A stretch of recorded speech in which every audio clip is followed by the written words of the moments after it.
Hello, one and all. Welcome to Marcus Ferrell Live. I am your host, Marcus Ferrell. We are streaming live on YouTube, on Clickbaity Political Thirst Trap channel, and we are also streaming on Marcus Ferrell Live channel. I wanted to make sure that we went live tonight to make sure that our audience maintained and still got the content that they needed. I think Clickbaity Political Thirst Trap will be back soon. The fellas have been busy recently. I want to give a shout out to Pastor Benjamin Dixon, Mayor Mondale Robinson, who is I think still recovering. Also, speaking of recovering, my mom. Shout out to Rosetta Bobo. She had a major surgery last Monday, and she is getting better right now. So I wanted to make sure that we are able to have this conversation, and I want to send her love, blessings, in accordance to God's will and making sure that she's okay. With that being said, tonight's episode is about Trump's regret, the Trump voter regret, and also, secondly, I am noticing a trend of Black people and the ICE raids and the ICE protest out in LA. And the question is starting to become whether or not Black folks should be involved in this right here, especially considering in November of 2024, there was a very big conversation about Black women specifically saying that they are going to sit this one out. And these are ramifications of elections. But first, we're going to start with, the Trump voter remorse, which I think is hilarious. See, the thing about the Trump voter who's saying I didn't vote for this, because there is a recent trend of white men specifically, but even white women who voted for Trump who are having voters remorse. They are saying to themselves, and they're saying out loud right now, that I did not vote for all these things to happen. It started with the price of groceries. And then there are a lot of Republican business owners who own businesses and also go out of their way to promote tactics like immigration, where they want to deport people. And I guess they expected some kind of workforce to automatically happen. And then they say out loud, they say, hey, we didn't vote for this. Let's get into it real quick. What did they vote for? What did these guys vote for? Well, in their mind, obviously, a lot of these Trump voters, some of them voted to be anti-Democrat, right? Against the Democrat. And I understand that from some aspects because I'm not like one of the biggest Democrat fans, at least as of recently, but I am a lifelong Democrat when it comes down to it. So some of these guys were just voting to be against, but the majority of these people were voting for racism. That's right.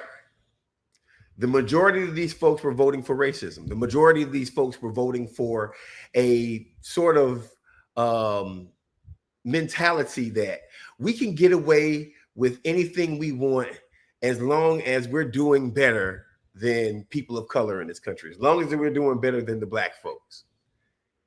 And Trump came in and told you exactly what he was going to do. We need to do something about immigration. So what that tells me is that some of these business owners who operate, Republican business owners specifically, who operate out of the auspice of we want cheap labor, we want to own businesses, we don't want to get taxed. not high amounts of money. And all of these things are coming to bite you in the butt now because having a society that Trump ran society means that your workforce is pretty much gone. We talked about this in the past on Clickbaity Political Thirst Trap and on Marcus Ferrell Live, but I wanted to share an article from Vox that came out a couple of days ago. Let's see if I can find it. And this was,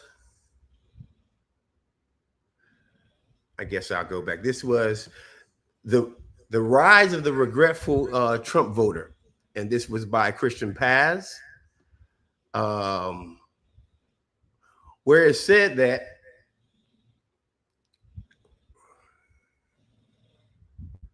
hold on one second, if I can bring it up, being my own producer this time around. Many Trump voters during the 100th day were interviewed after the 100-day rally in Warren, Michigan on April 29th. And it was the first time that some of these Trump voters who went to a rally actually had real legitimate questions about the Trump tariffs and how they were affecting their families. One of these voters actually goes out of their way to basically say that if I had known then what I would have known now, I would have voted for Harris.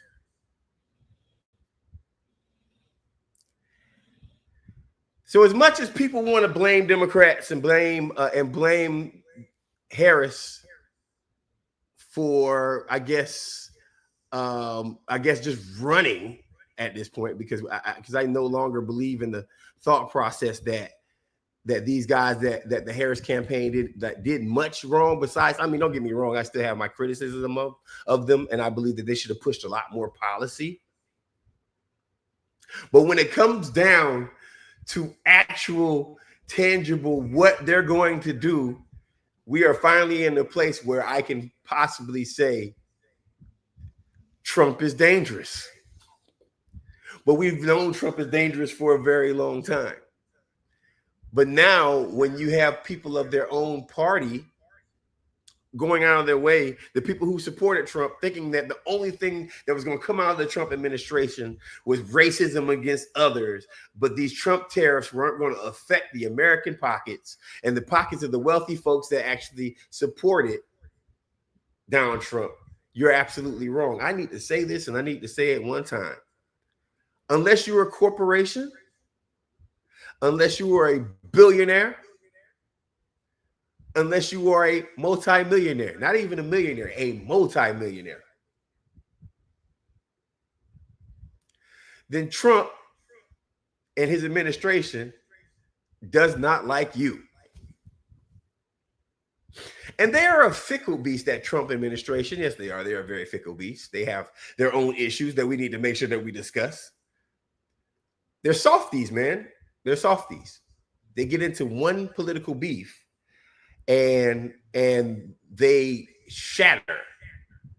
Let's talk about what happened between Elon Musk and Trump recently. Trump says that Elon Musk is upset that his big, beautiful bill did not include a special portion for EVs. You know, Tesla, Elon Musk, baby in innovation that makes him billions and billions of dollars a year. So Elon really hates this bill, right? Now, Elon, the guy who was invited to the White House to implement all of these things that are dangerous to our society, cutting fundamental programs, even admitting that they overcut programs that were essential to American society.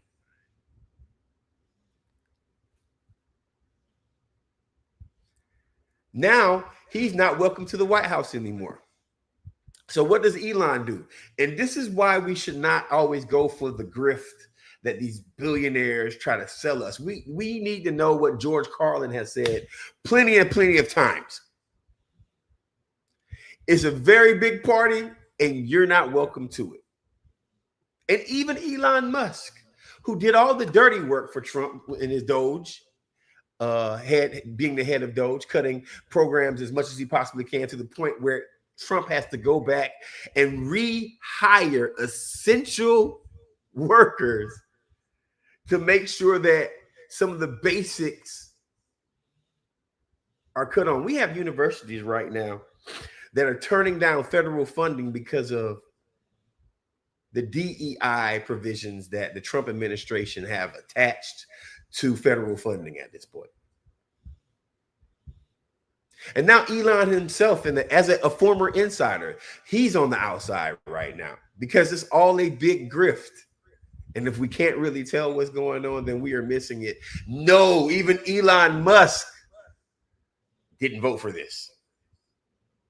Elon Musk himself is now having Trump regret. Ain't it something, folks? Ain't it something, folks? Elon Musk is having Trump regrets right now.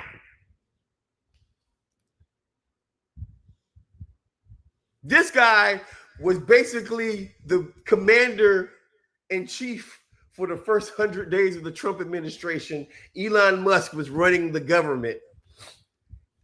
And this administration is so incompetent that the guy who was running the government is now on the outs, and he's just another rich guy complaining that this is not what I voted for, even though I don't think he can vote. I don't know. Can Elon Musk vote, folks? Can Elon Musk vote? I'm not certain if Elon can vote or not.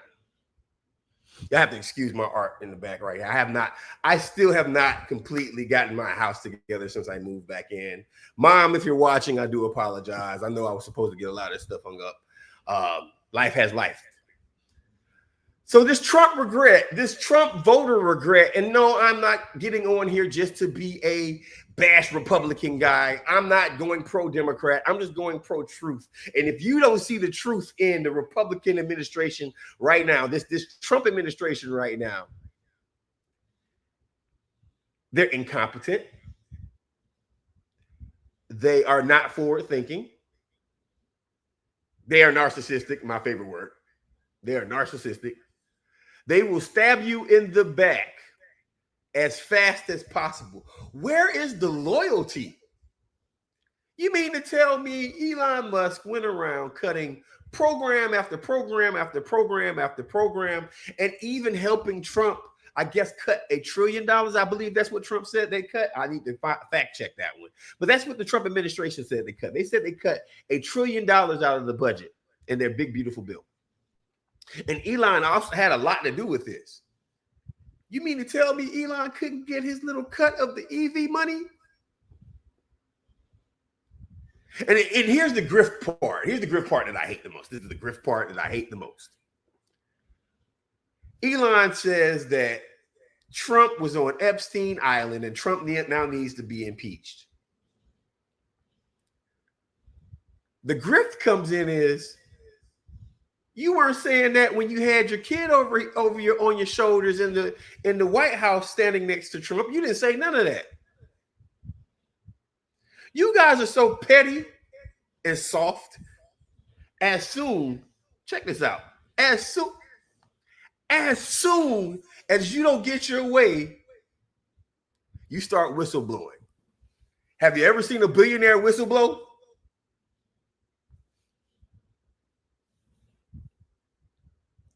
These guys are grifts at the highest level. And they are running our government right now, man. They are running our government right now. And even when Elon Musk says, I didn't vote for this, that shows you how much of a hot mess that this Republican administration is in. And we just got past the first 100 days, folks. We just got past the first 100 days. So how do we continue to support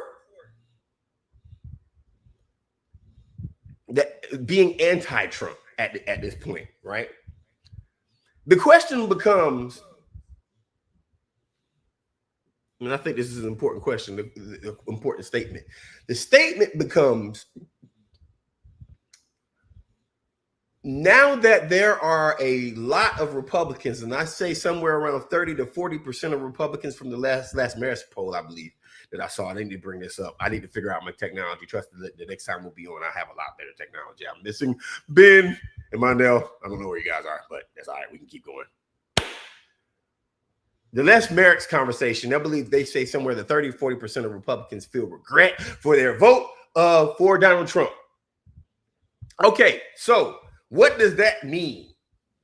How does the left take all this information that Trump is not even doing what he said he was going to do for the rich folks and for the white folks of this country who voted for him, the majority of them that voted for him? How do we take this information, this voter, and swing them back our direction? Or do we even do that? Do we even do that? The Trump regret is real, folks. It is real. It's a real thing. And we need to make sure that we continue to have the basic sort of understanding that these guys are only going to make this worse. Trump is going to do everything that is bad before it is said and done. Anything that he can do to squeeze more jail time out of the American populace, to squeeze more poverty out of the American populace so that rich folks get richer, to make taxes not happen for billionaires and millionaires in this country. Everything that he can possibly do before this election season is over, he is going to do. I am not being anti-Republican. I am being pro-truth. He's shown it, and they are willing to stab each other in the back for this process. You mean to tell me Elon Musk is not getting what he wants? The harbinger of doom.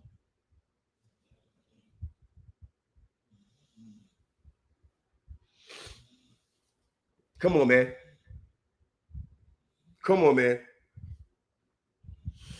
You're watching Marcus Ferrell Live. I am airing on Clickbaity Political Thirst Trap, and I'm airing on Marcus Ferrell Live. Please like, subscribe, and share so we can get together as a family and talk about the nonsense that is going on of the Trump administration, the nonsense that is going on the left and the right, because there's a bunch of nonsense. Even though I am a true leftist, I got to give a shout out to Jasmine Crockett. I don't care if you like her politics or not when it comes down to some of her neoliberal ways. When it comes down to reading Republican and reading the room, there is nobody in the history of politics that doesn't like Jasmine Crockett, man. She is 100% entertainment television at its finest. Shout out to Jasmine, because she's been calling out these fools also when it comes down to like the hypocritical thought process that they have when it comes down to how they are giving billionaires all the tax breaks, literally making our groceries expensive, and then basically pissing on you and saying it's rain. That's exactly what's happening right now, man. That's exactly what's happening. And I can't even believe that a little bit of this trickle went to Elon. a little splash came down and hit Elon Musk, our former commander-in-chief. I'm going to see what some of you guys are saying out there online. Shout out to the Squirrel Gang. Shout out to Trap Squad. Shout out to everybody who watches. Please like, subscribe, and share once again, man. I just find it's funny. This Trump administration is doing everything that they possibly can to hurt Americans. Now, whether you like it or you don't, this is a conversation that needs to be had, because I wanted to have this secondary conversation tonight, because it seems that we as Black Americans are in a conundrum when it comes down to our support. There are two trains of thoughts when it comes down to these ICE raids, and let me tell you something.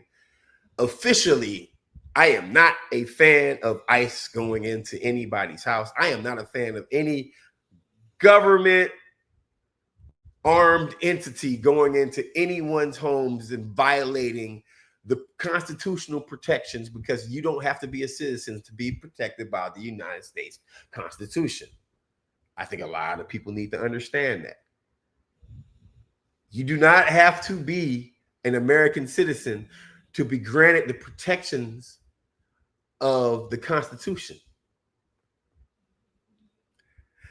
I'm not saying I'm pro-immigrant. I'm not saying I'm not pro-immigrant. I am pro living in America. I am pro not being arrested while you're doing your job, like cooking, like cleaning, like jobs that Black Americans basically have not taken. I hate to be like that, but we haven't taken it. But I find this interesting. In LA right now, we are seeing one of the most active government interferences since maybe the George Floyd era.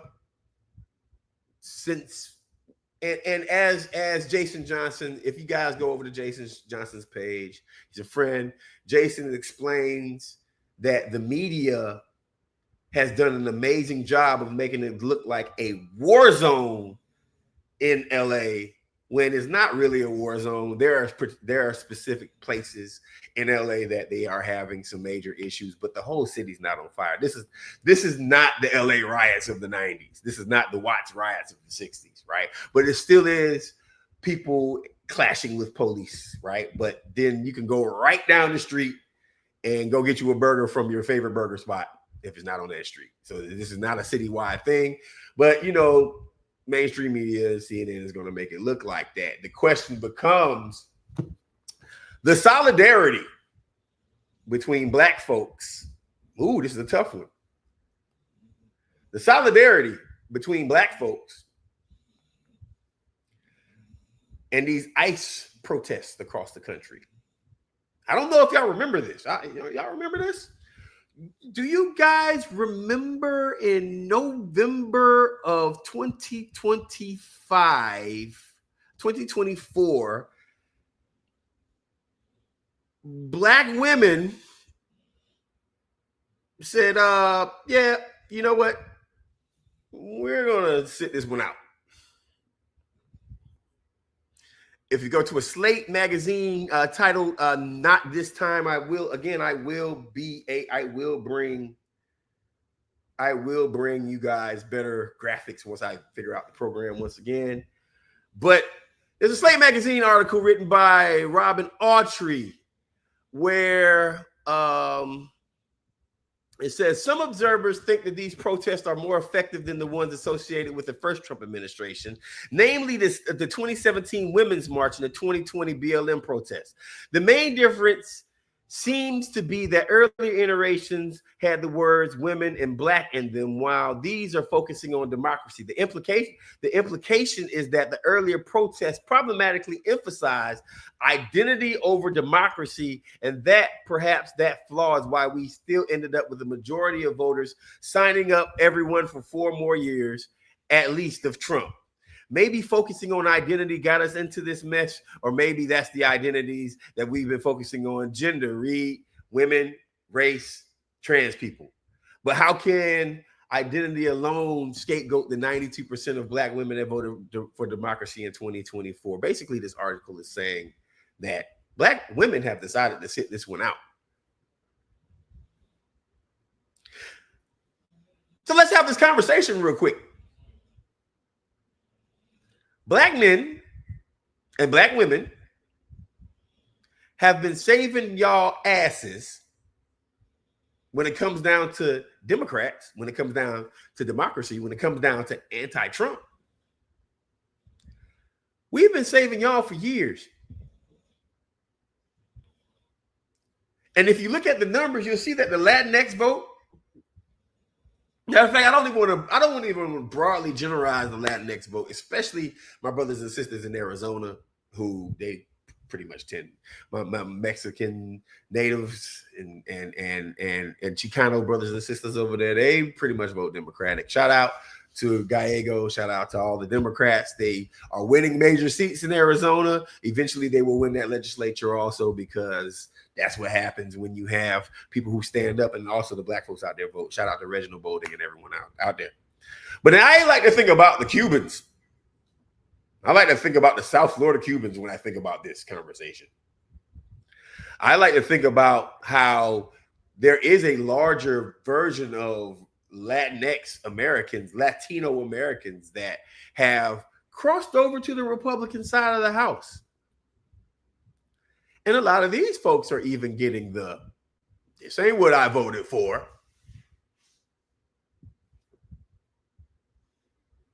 Yes, it is. Yes, it is.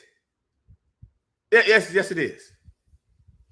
The only people who can say that they didn't vote for this right here, the only people that can say, well, I didn't vote for this, is people who voted for Democrats and people who voted third party. I don't care if you like them or not. People who voted third party and people who voted for Democrats did not vote for this. Everyone else did. Your monkey ass uncle who decided to vote for Trump, whether Latin or black, all the blacks for Trump,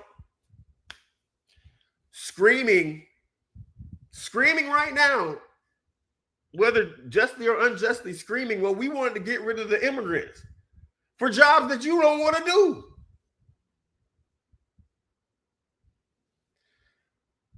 Trump is not doing what is needed to be done for America right now. I got a personal story.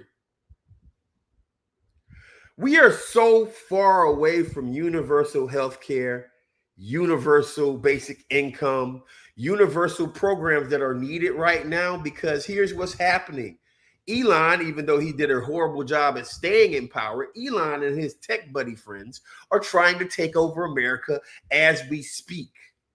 That means that there's going to be less jobs. If you go to your grocery store right now, not only do you have a self-checkout line, they might charge you more money for having a real human being check you out.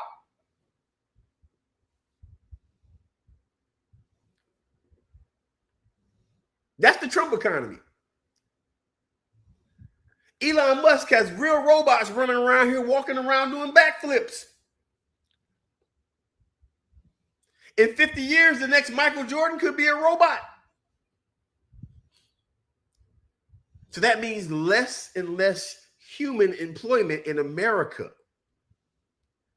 You can't have that and have humans not having anything at all. The math doesn't math.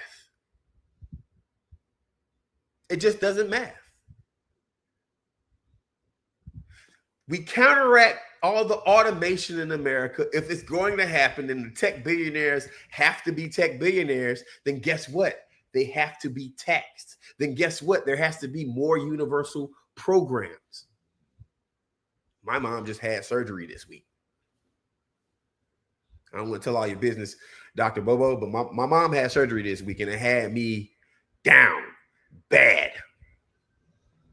Had me hurting, had me crying, just for the simple fact that my mom was underneath a knife. I don't want nothing bad to happen to my mom. I lost my daddy, I lost my granddad, I lost my uncle, all in 1 year, just last year. Within a 1 year period, I lost my dad, my uncle, and my granddad. My grandma lost all the males in her life except for me. And besides her, I have 2 women that are left, right? And they need health care. This is real life. This is not something that I'm like being a politician right now and trying to tell you, oh, here's a story of little Johnny. No, this is my damn life, folks. Universal health care will help me out right now, help my family out right now. Not that we're lazy. I think my mama got that doctor in front of her name for no reason. No, we need this. But tech billionaires, they want to get all the money, not get taxed for anything, and then not give us anything. So we're out here fending for ourselves like it's the damn wild, wild west.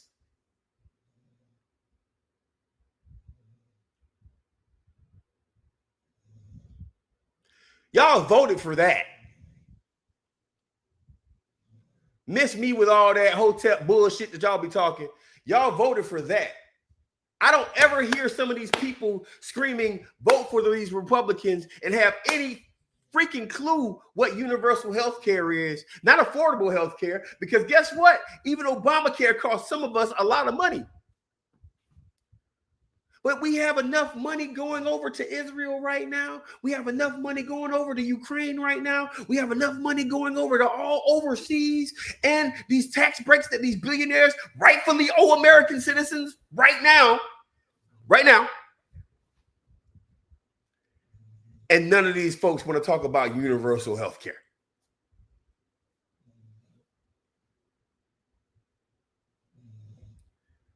Miss me with this bullshit, man. Miss me. I don't want to hear, I no longer want to hear anything about we can't afford it.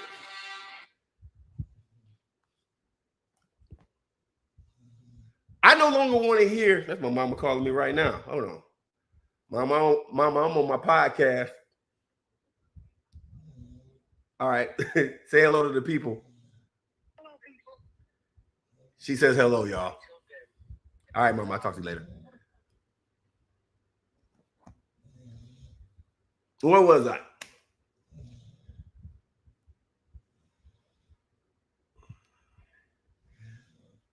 Lanzetta, thank you very much. I really appreciate that.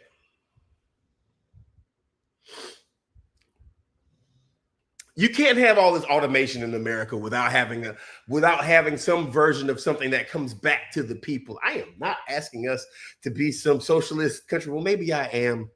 If the tech billionaires are going to take all the money, if the rich folks are just going to keep getting richer, if they're going to gaslight us and make us think that our money can be spent on overseas wars, but it can't be spent on universal basic income. Have you ever noticed that the only time these folks say how we're going to pay for it is when the money comes back to us? Have you guys ever noticed that? Have you guys ever noticed the only time these folks say,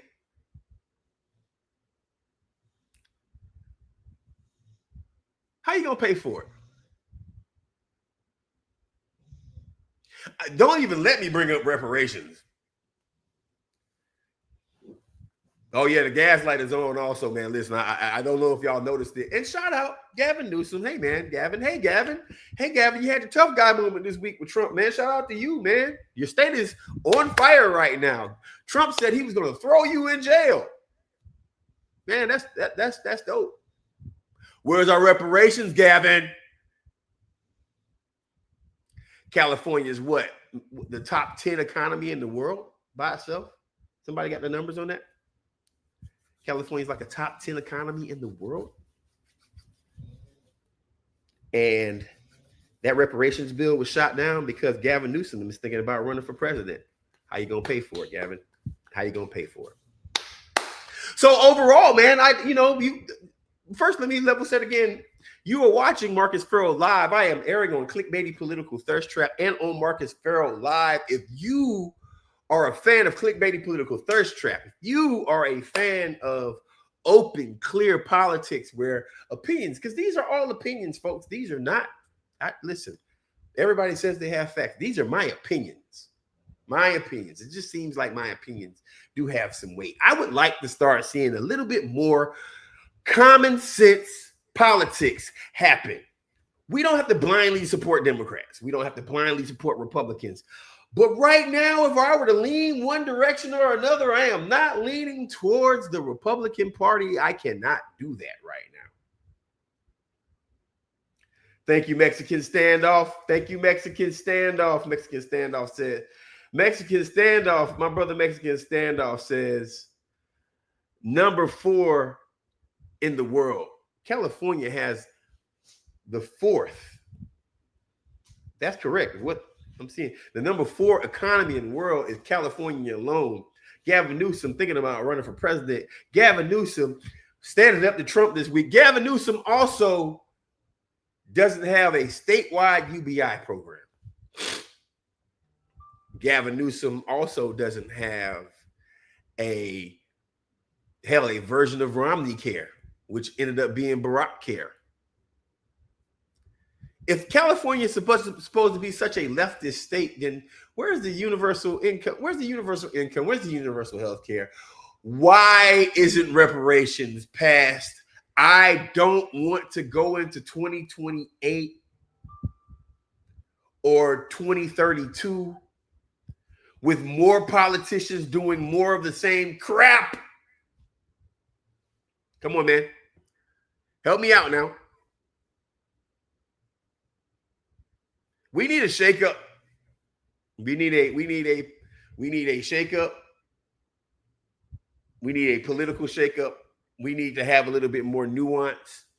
We need to support independents and Democrats. Yes, I will say both of those. We need to support the people that we want to support that believe in our issues. Now, check this out. This is where the arguments be coming in on clickbaity. Sometimes this is where the arguments be coming in on the left. Sometimes I am a Democrat, right? But I also have the Savvy Sabs. Shout out to Sister Savvy Sab's thought process that, okay, you know what? We can't keep doing the same on the left and expecting different results. Because if you do the same thing and you expect different results, what does that make you?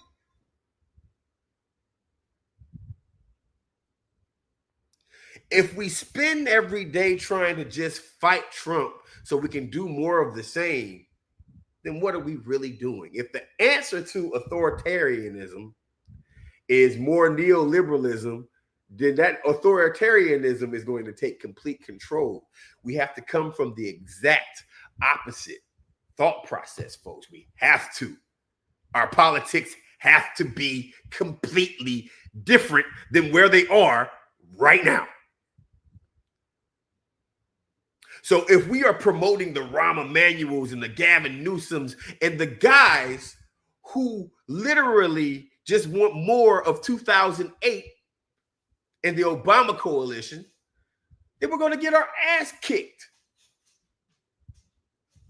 And let me tell you something. If it's up between a person who is an independent, who wants to push universal basic income, who wants to push reparations, who wants to push universal health care, versus a Rahm Emanuel who wants just more of the same, I can't say I'm going to vote for Rahm Emanuel.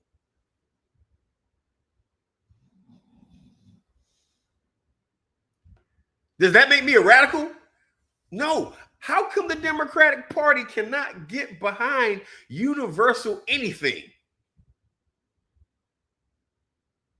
And is the gaslight so serious that when someone says universal health care, the turnoff is, oh, but my donors?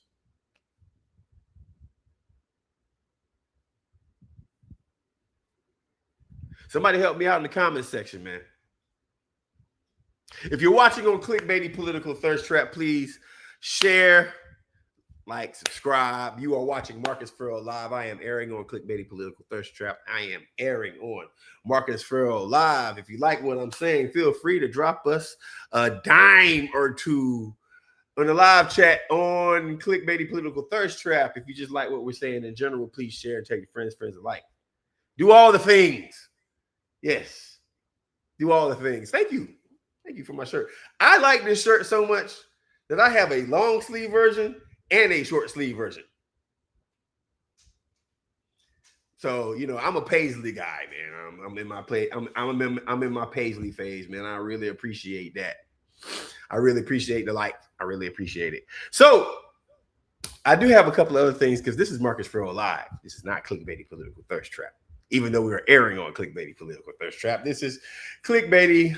This is Marcus Ferrell Live airing on Clickbaity Political Thirst Trap. And for my people, I got two other segments that I wanted to produce. And all I'm going to say is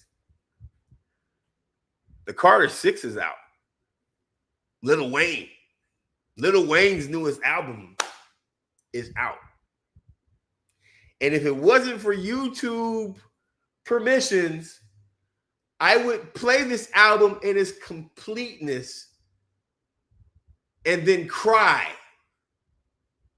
at the fall off of Lil Wayne.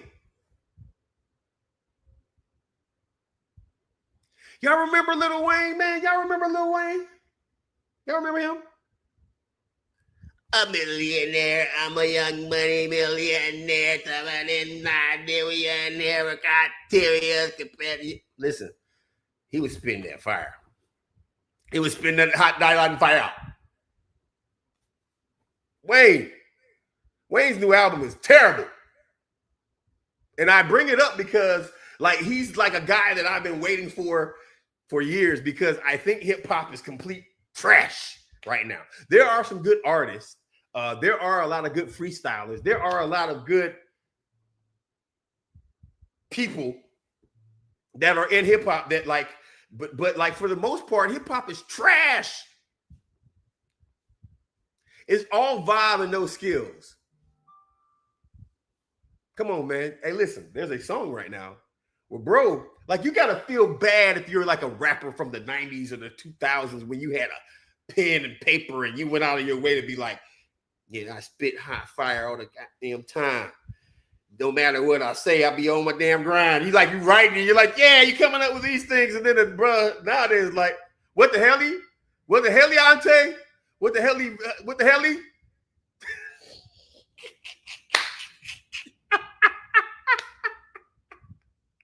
What the hell Ante?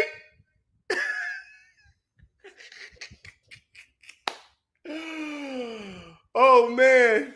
So I'm waiting for Wayne, man. I was waiting for Wayne to come and just do his Wayne thing, man. And listen. I know you guys come here for politics, but I just want you to understand this, man. Wayne was going to save hip hop. Hip hop is something that drives culture. Culture is what makes voters vote. It all has something to do with another.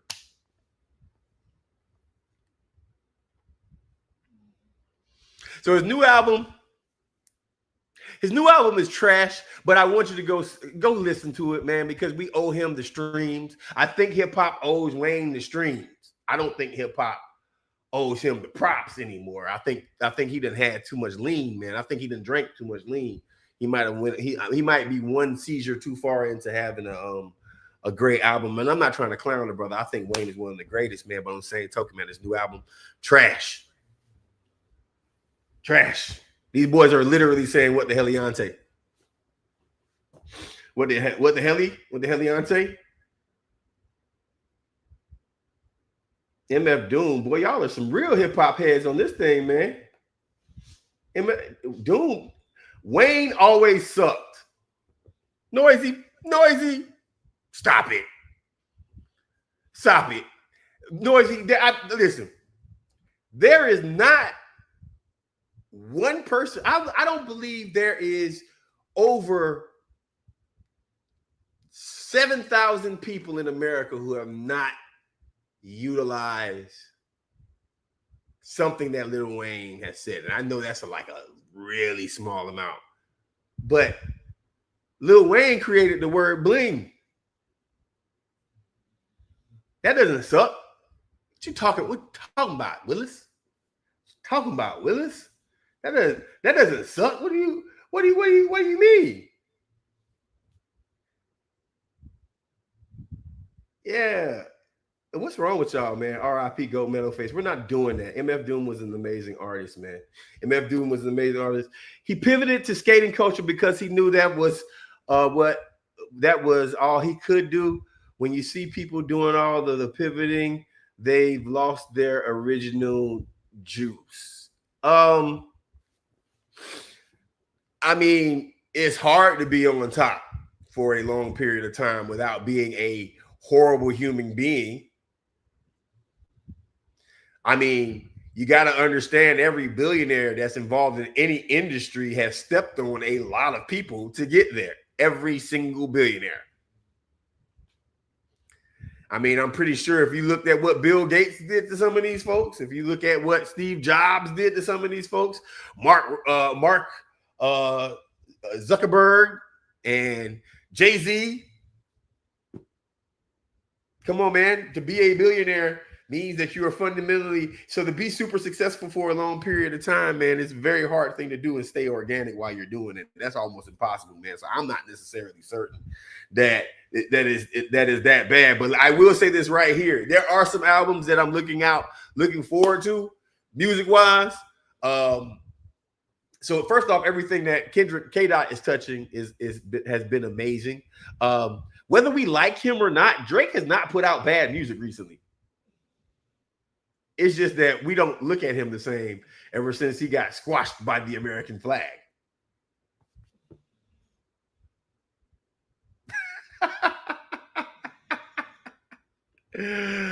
Oh man, listen, I'm not gonna stay on for long, but like I do want to get into one thing. That was the hip hop part of it, man, because I wanted to integrate a little bit of hip hop in it. If you don't know and you don't know how I feel about things, me personally, I think that like the best rapper of all time, like of all time, Andre 3000. Sorry, you're just gonna have to fight me. I'm willing to throw in who else? Maybe Nas. That's the old school. I think there's some new school guys that like when it comes down to like this new version of rapping, I think there's a top list also, but they tend to be more lyrical than the other guys, right? Like Kodak. I think Kodak Black is an amazing artist. Somebody needs to go and catch that brother or get him off from drugs, though. Kodak Black is amazing. Kodak Black is such an underrated. You know who Kodak Black reminds me of? Kodak Black reminds me of Old Dirty Bastard. Is somebody with me when I say that? Like, am I? Does that sound crazy? Kodak Black reminds me of Old Dirty Bastard because his style, like you really can't understand him. What he's saying immediately, like you always have to go back and listen to Kodak Black like 3 times, right? It was the same thing with Old Dirty Bastard. Oh, I didn't know that. I'm talking about the artistry, but I didn't know that. I did not know that. Kodak Black reminds me of Old Dirty Bastard, which is a weird assumption. I didn't say he was good as Show Kings. I didn't say he was good as Old Dirty Bastard. What I'm saying is for these new school cats, like first off, we gotta let's tier this thing. All right, let me tier this so people will stop saying that I am saying one version is better than another version. I'm gonna age myself, but I like to be proven wrong. Okay. From 1993 to maybe 2003 were the most lyrical years of hip hop. And the best rappers in the history of mankind so far in hip hop came out during that time period. From 93, they were either came out or they were already out. From 93 to 2003 were the best rappers. That's tier 1. I think high tier 1 level. Then I gotta skip up to now because I'm gonna skip from 2003 to like 2013. I'm gonna skip that whole era. Don't get me wrong, there's a lot of artists that were already out then, but I'm gonna skip that whole era for a reason. And I'm gonna go to like 2013. I'm gonna skip the trap era because niggas couldn't rap during the trap era. They just could not rap. Like they weren't the best rappers. Then I'll say like there's a new era where it's like they improved upon. I guess we call it like drill era.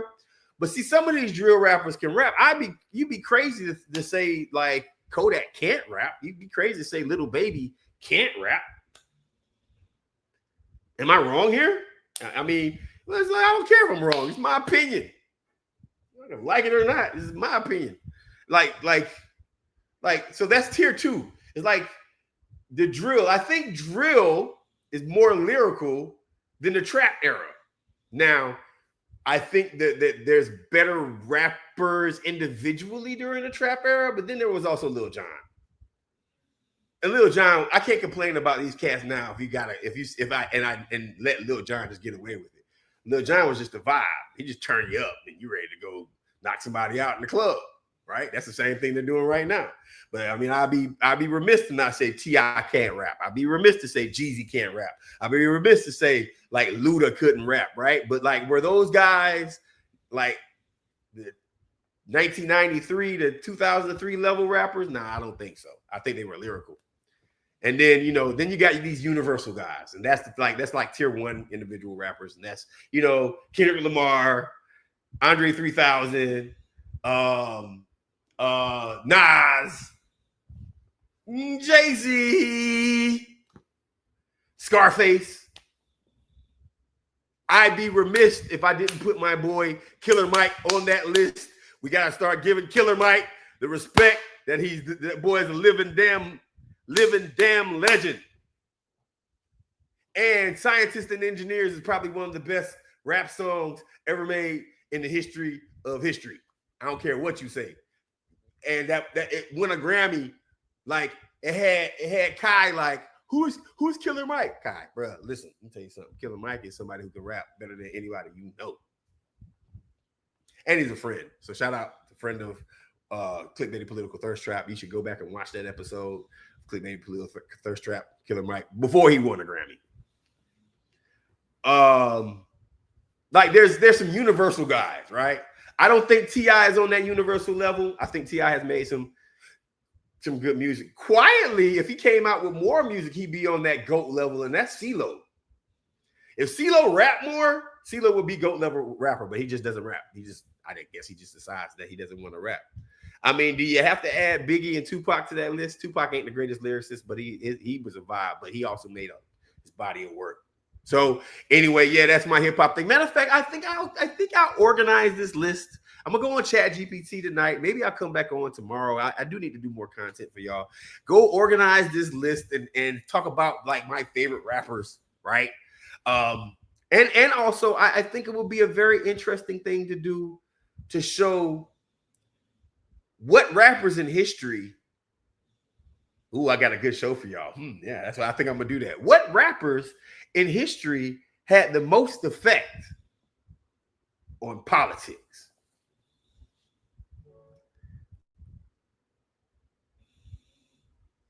What rappers in history have had the most effect on politics?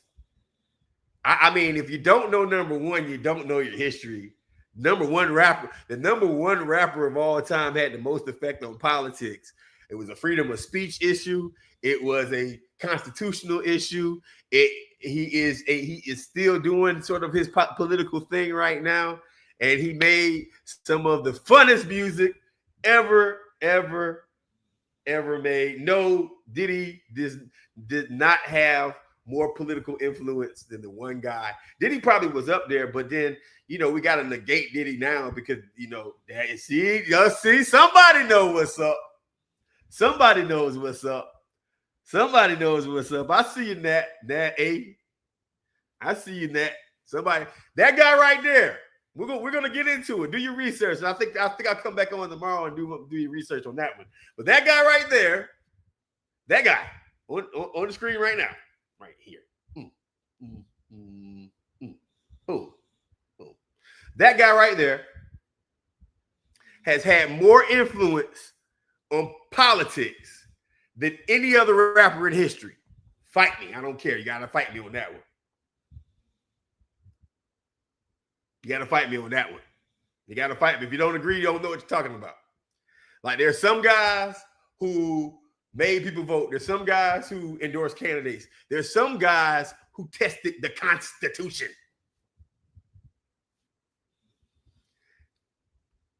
Tested the Constitution while making a political statement, one of the wildest political statements ever made on wax was by Luther Campbell. We're going to get into that. That's a whole show on its own. I think I'm going to do that tomorrow. The most influential political. I might come back on live and do that tonight. Yep.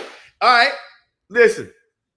Finals is on. I don't know who you got, OKC or Indiana. I think Gilgeous Alexander is an amazing talent, but I also think that he wouldn't have started in the 90s. We're not going to get here on that. I'm aging myself, but that guy, he just gets fouled. Like they just throw a feather on him. He hits the shot and gets called a foul all the time. For that right there in itself, I think that OKC is probably going to win.